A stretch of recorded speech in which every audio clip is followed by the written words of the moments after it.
So alam ko pamilyar kayo sa mga ganitong CP charger na binibili sa online shop like Lazada or Shopee. So bumili din ako ng ganito kasi nga meron siya dito ang built-in na 12 volts na ilaw. Tapos marami siya ditong port. Yung kasi ganitong ay issue guys ay napakabagal niya. Tapos meron pa siya ditong libreng mga cable.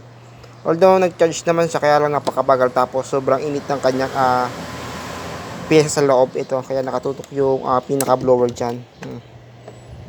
So, ibig sabihin, pag nagsaksak ka dyan ng Simon Steel,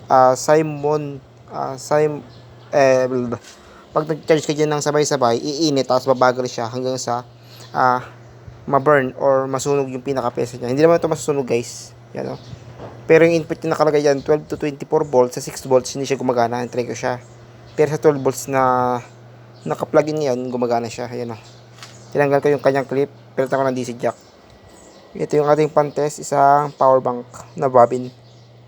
94%. Yung mga fast charging na 3.0, 24 watts, 20 watts, hindi niya kayang ilabas yung kasi nga ito ay made in China lang or mumurahin lang. So kung gusto niyo ng mas maganda siya kahit na sabay-sabay, yung ganito bilhin nyo. Ayan, may voltmeter. Pero pagka wala naman, ito yung gamitin nyo. So kahit tayo pag magsabay-sabay siya, walang problema to. Yan, itong gantong pang-charge. Ito rin. Bobin yung brand niya guys. Yan, maganda siya mag-charge. Hindi kagaya to. Makulay nga siya pero yung mga chips naman yan ay napakabagal. So dinagdag ko na rin yung sign kasi pag-charge din yan guys eh. Yung kasama niya isang Android, so wala na yan. Tapos yung isa guys ay wala na. Pinutol ko na. Dagdag pang charge.